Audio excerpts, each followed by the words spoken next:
Okay, so I'm a small-scale beekeeper from the Hunter Valley region on the beautiful east coast of Australia. My small beekeeping business has 45 honey production hives, and we manage them, myself and my husband Sam. I also work for the New South Wales Department of Primary Industries in the honeybee education team as a student admin officer to help coordinate the delivery and of the Cert 3 beekeeping, which is our national accredited beekeeping quality course in Australia.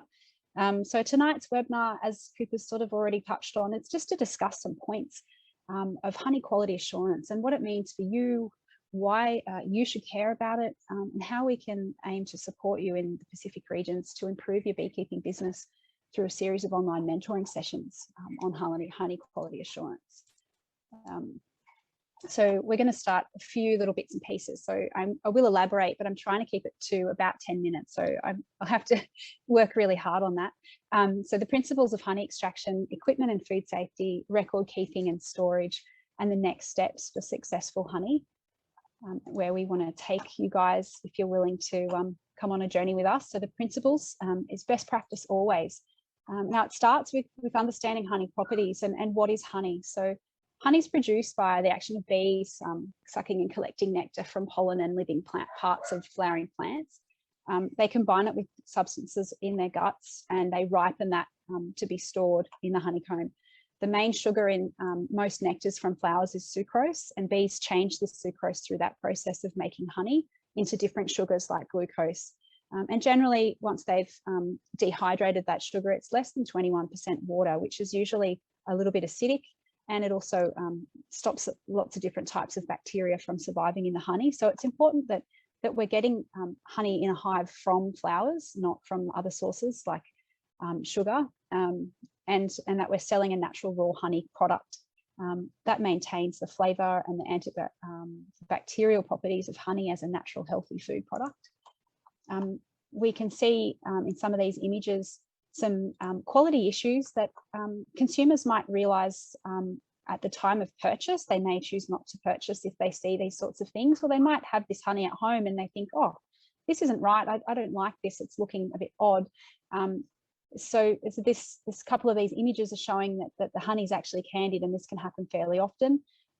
It's not always a situation of honey that's gone off. It's certainly not in most cases off. It's just a visually and texturally different to a liquid honey.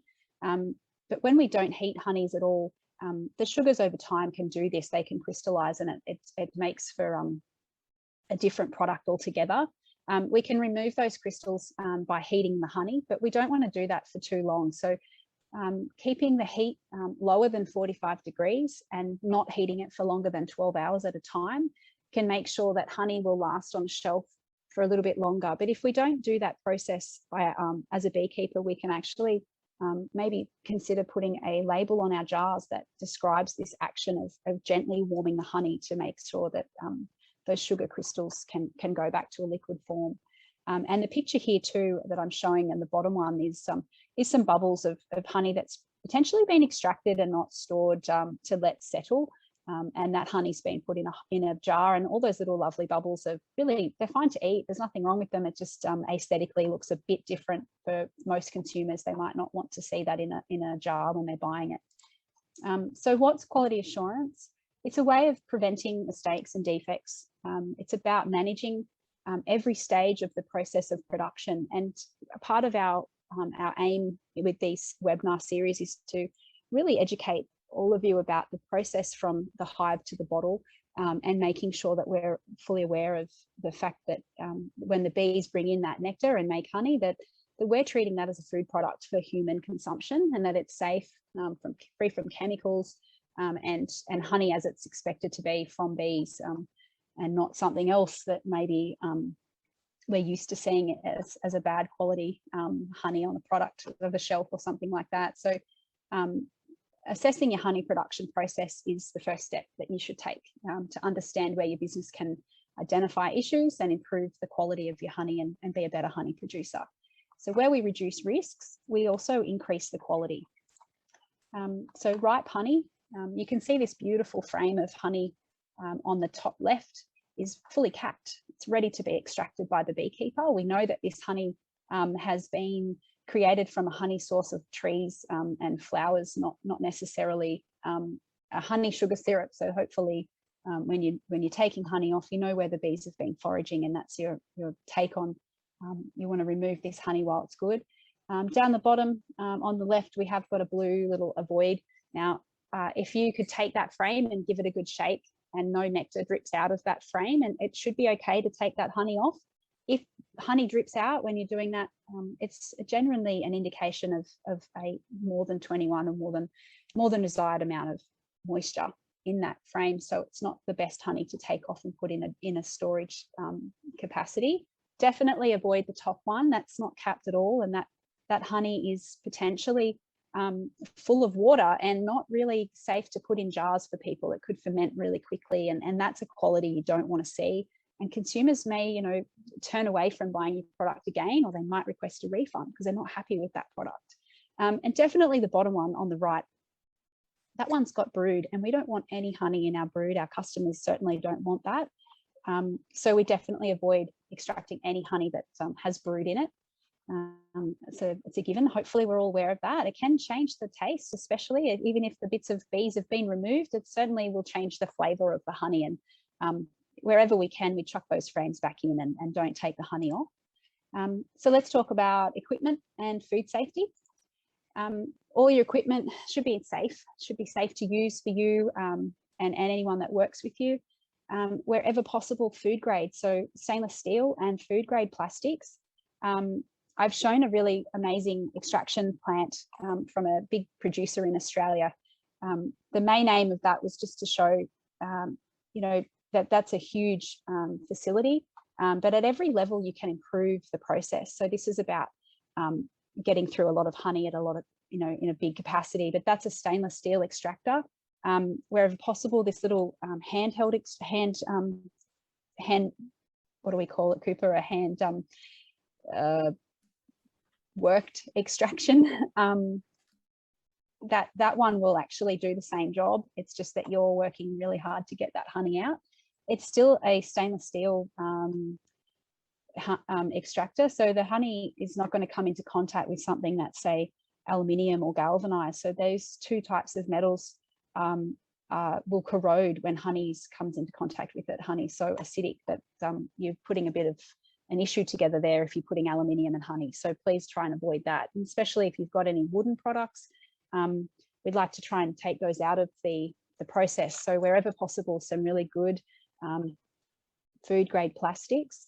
And I've got a tap here on this bucket. That's one of ours that I use in our production. And I think wherever possible, if you could at least have one bucket like that, it makes for a really effective jarring process. All of the floaty bits will be at the top of that bucket, and you're drying from the bottom. So it's a really effective way of just having really nice, consistently clean honey with no bubbles and no bits of debris going into each jar as you're going. Food safety is one of the really biggest points, I think, is it probably comes in at the very beginning, because we're treating all products from the hive as food until they're in the jar and on the shelf. So we always want to make sure we've got clean surfaces, clean hands, using a hand washing facility in your honey extraction shed. Make sure that shed's free from robber bees, from other pests. We don't want ants, cockroaches, lizards, anything like that. When you're extracting, when the honey's being stored, at night when everything's shut down and everyone's in bed, we still don't want vermin and things getting in, because it's a biosecurity hazard and a health hazard. Removing chemical varroa mite treatments from your hives, that we don't want chemicals contaminating our beautiful honey. And if you're having to use recycled containers, we really want to make sure we're thoroughly cleaning them with soap and warm water to make sure all of the other bits are removed and that they're safe, and they're not something that has had any chemicals like petrol or anything that's not safe for us to eat. So any sorts of pesticides, we would definitely not use those containers. Cleaning them won't work, get them out. So record keeping is another great useful tool in making sure we've got good quality assurance.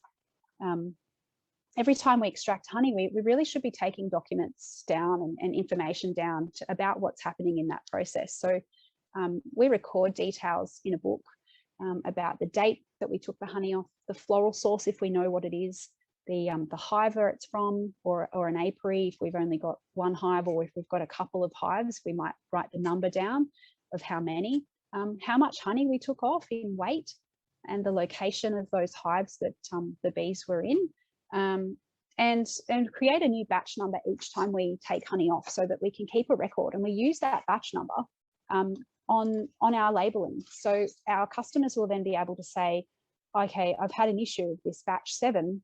As you can see, this is one of our labels that we've created, and we chuck a little sticker on there that lets customers know what batch that is. And every now and again, we may put a sticker on there. This one here is a yellow box honey, and that's a really sought after honey type in Australia. So we really like to know where our honey comes from, and that's a great storytelling process. So we can trace that honey back. If someone comes to me and says the batch is not right, it tastes funny, I can look back through and say, oh, okay, I've seen that. I've got a record there. The weather that day was raining, and I might have got honey a bit wet, and it's looking like it's fermenting. And we could then go and say, where have I put that honey, in what stores, and who's got that honey at home that needs to know it's not quite the best quality, and maybe we could work on that. So traceability is a new, I guess, word to be used, but it's also part of the quality assurance, and it's part of the beekeeping business market opportunities for branding, and it's really going to be a big part of the future of honey production. So we put a batch number on each one. Our labels are clear. We've got some contact information. Everybody needs to have those sorts of things on their honey when it's for sale. So the next steps for successful honey, and what does it mean for you? So we want to identify hazards and implement controls in your operation. So those controls are something that you might do or change to make it better once you know that something's not quite right. So we want to start from the apiary. So always starting from the honey that's put in there by the bees. Is it a well-maintained beehive? Are they nice and healthy? The location. Have we made sure there's no varroa chemical treatments going on in that hive when we're taking honey off? Avoid burnt cane sugar. If that's happened, we want to harvest really quickly after that cane's been burnt. We don't want bees chucking that in the hives. It's not technically honey. We want to select from honey frames that are ready to go, like I showed you before, the shake test. So no drips equals go ahead and extract. Hygienic risks, have a hand washing station, things like that. If you don't have those, maybe a bucket to keep your hands clean while the process is happening. Don't do this sort of stuff, extracting honey in areas where there's toilets, paints, chemicals, or non-food activities, if you can help it. And do you need to look into a Ministry of Health permit to operate as a food processing facility? We want to get to the nitty-gritty of that and some of our training for certain areas, because everybody's got different rules, but we all sort of need to follow the rules that are there for our particular our business. In the extraction room, so we don't want dirt or dust. We want to have screens. If we say, oh, I don't have screens on my my honey extraction room, and the bees always come in, and maybe that's an issue there. So we want to try and identify that and come up with a solution to make that a bit safer and a bit better. That's a really bad biosecurity hazard. We can hopefully try and come up with a way of working around that to improve that quality. Things like bees, wax cappings, it's a biosecurity risk as well. Allowing honey to settle before we bottle it. That's a really important step to remove particles, to keep the bubbles out, and make sure that that end product in the store looks good and people want to buy it. And packaging and customers. So we talked about recycled containers. Maybe also to consider is consistently filling bottles to the same amount so they look lovely on the shelf. Selling honey by weight instead of the volume. So we want to talk about this is a kilo or this is 1.4 kilos. If you've got a 1 litre bottle, we don't want to be saying it's 1 litre of honey. We actually want to change that language and start saying it's 1.4 kilos. And then we know that we're selling it in the correct manner. Labels and batch numbers, and considering to add instructions for candied honey in your bottles that sale. Like it's something that we could avoid at the start, but if we don't have the ability to warm honey at large amounts as a person making making honey and producing honey. We could have a sticker simply saying, this is what you need to do if our beautiful natural raw honey does happen to candy on you, and do it well so it doesn't ruin the taste of your beautiful honey. So I guess the next bit is, what do you guys need to do now, and what can you do now in terms of keeping in contact and going forward with the next couple of steps. So we want to have you guys thinking about your honey production from hive to bottle, and think about how you can break that down into stages, identifying hazards and the risks that exist, and what can you do to change those hazards and risks and improve the quality of your honey. We want to keep at it, so we can constantly try and change things depending on our resources. On anything that costs money, of course, is going to be really tricky, but there's sort of ways and means to do things to identify risks and change them to make them better. And those particular risks and changes are just opportunities to improve our businesses. So we want to see you reaching out to myself and to Appy, so you can learn some new info and get involved in some of these online mentoring sessions to improve your honey quality assurance and you know, get that beekeeping skill that, yeah, it's really important to keep you going in a business and to grow and be competitive. So thank you. It's been lovely to share this info with you, and I look forward to keeping up in touch and giving you guys some really helpful advice. All right, Bulabinaika to all the beekeepers, and thank you, Dr. Cooper, for allowing me to say something about food safety and other HACCP development program today. And thank you, Bianca. You've covered most of the food safety issues as well. Thank you. I've got quite a number of slides, but I'll try to talk through it quickly today. And you'll get a copy of the slides later on from Dr. Cooper. Just before I introduce myself, the objective of this training is to create awareness of the HACCP food safety food system to the beekeepers. It's just something about me. I saw John Lewis there, he knows me. I'm a food technologist, graduated in Queensland many years back. I have about 35 years experience in the food industry on those areas, the quality system, food manufacturing. And in 2017, I was involved with HACCP Australia. And I have been a third-party auditor on HACCP since 2018, covering Fiji and the Pacific.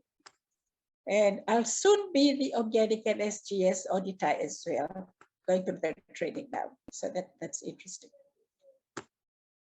If I could just, okay.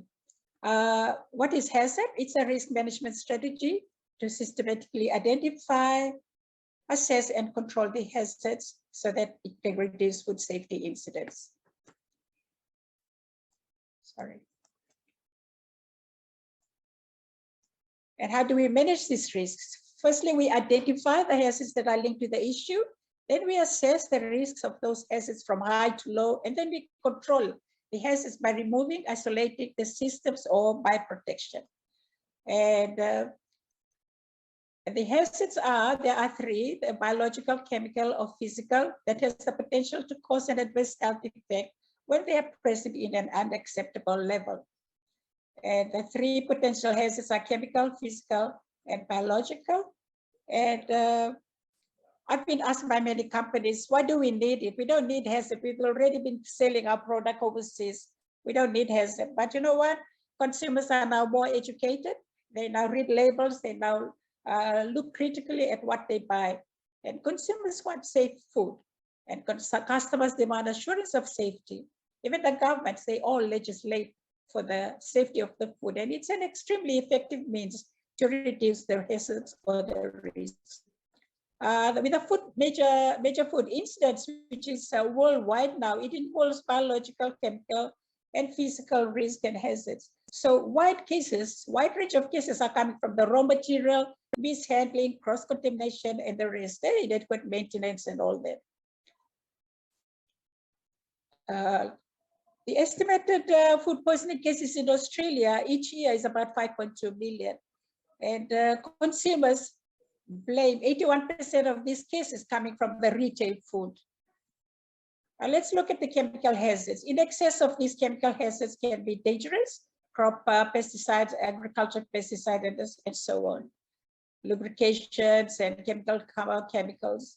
And we have to be careful where we store things. And here, storing of chemicals safely is very important because cleaning chemicals can be a source of contaminations. Likewise here. Managing of chemicals, storing chemical properly and carefully, so where drips and spills cannot affect the food and or packaging. And we must always rinse the surfaces to remove chemical residues if there are spills, and ensure that all chemicals are labeled correctly, and so on. And the other problem that is coming now are allergens. We never used to hear about allergens in Fiji before. Now people are allergic to gluten and dairy. And these are some of the products that we have to be very careful with if we are dealing with honey, packing honey. We have to be careful that we watch for these allergens. And we don't want it to be contaminated with honey, because we have to watch for these allergens so that it doesn't affect our consumers. Systems of allergy, the amount of food required to trigger any responses, it varies with people. For some people, a trace amount of the offending food can cause a life-threatening allergic reaction. Allergens affect small number of populations. The symptoms can be allergic reaction, asthma, nausea, vomiting, skin problems, and some can cause death. With pest control chemicals, it's always best. If you want to control insects, want to control lizards or cockroaches or ants in your factory, it's best to leave it to the professionals. With physical hazards, these are things that you can see and you can touch, like glass, nuts, washers, balls, pieces of machinery, insects, and so forth, animals like frogs. Glass is a high-risk contamination in food. So if you are working in a factory, do not ever allow glass to be brought into the production area. And if any glass is broken, make sure you stop everything and clean the area. Oh.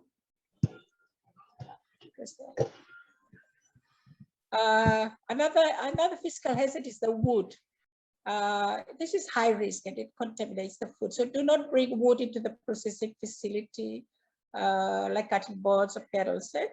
And this is quite, why we don't use wood? Because it's very difficult to dry and it can create molding. And flaking paints can contaminate product.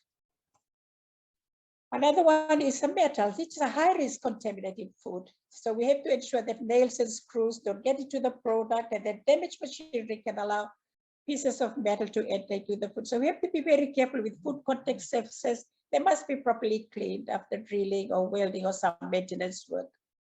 Physical contamination, again, personal effects can be a hazard. We have to make sure that our workers do not wear rings or watches or chain or earring when they're handling honey, because a lot of bacteria, they hide under the rings, they hide under the watch and the bangles.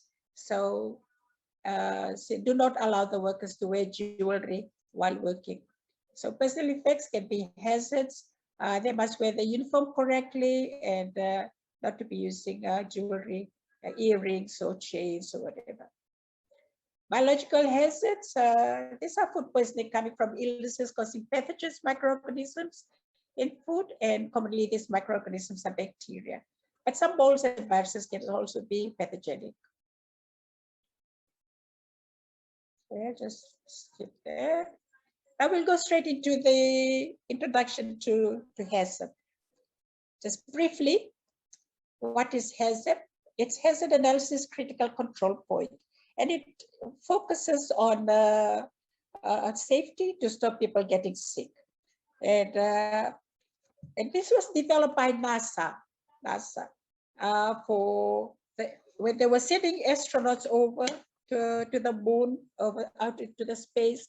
They had to make sure that the food that was taken by the astronauts to the water that was taken up would not cause any problem to them, because they'll be out there for weeks or months. So they don't want to spend billions of money and then getting people up there and then they're getting sick because of food poisoning. So they developed the hazard program. And these are the 7 principles of HACCP, conducting the hazard analysis and determining critical control points in the rod. The 7 principles that we carry out when we develop program for HACCP, these are the 7 principles that we use. And I've just put an example here.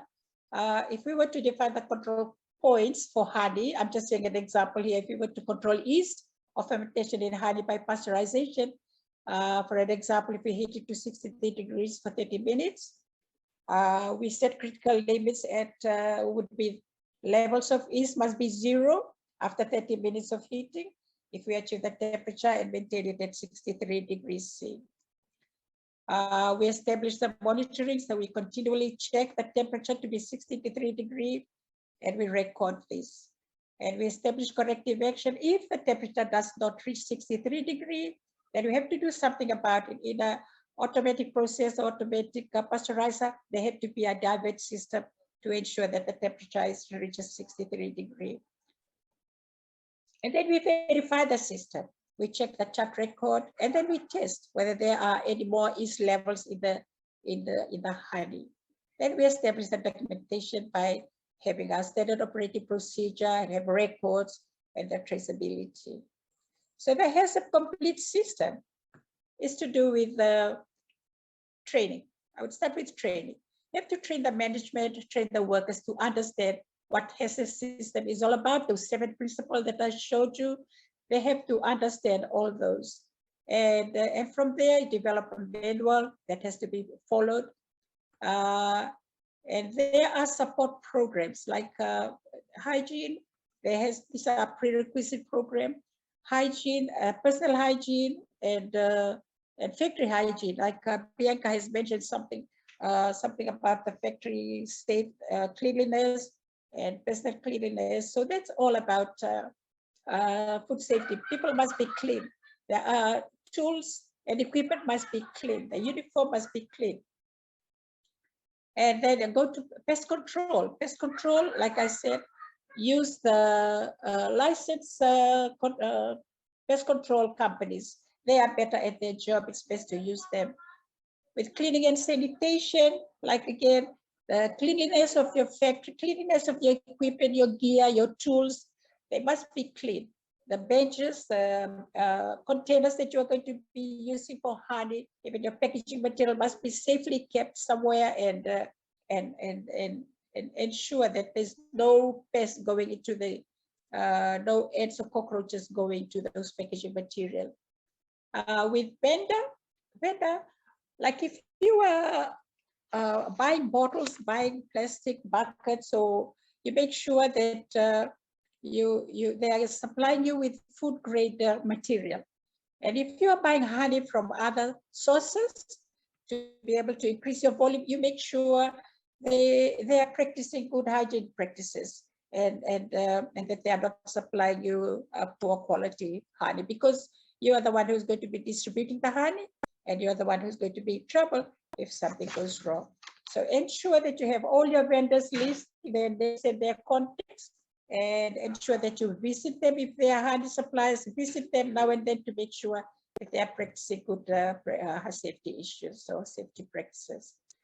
Recall, if something goes wrong with your honey that you are distributing, like Bianca was mentioning, she puts a code number on her honey to make sure that code relates to the date was produced and to the hive that it is coming from.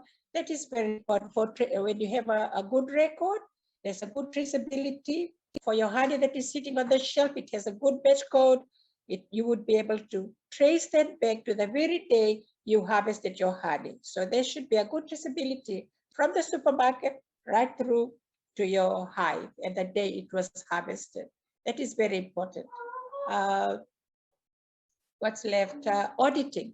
You can do your own auditing, internal audit, like depending on how big your operation is, you can do it monthly or quarterly or 6 monthly.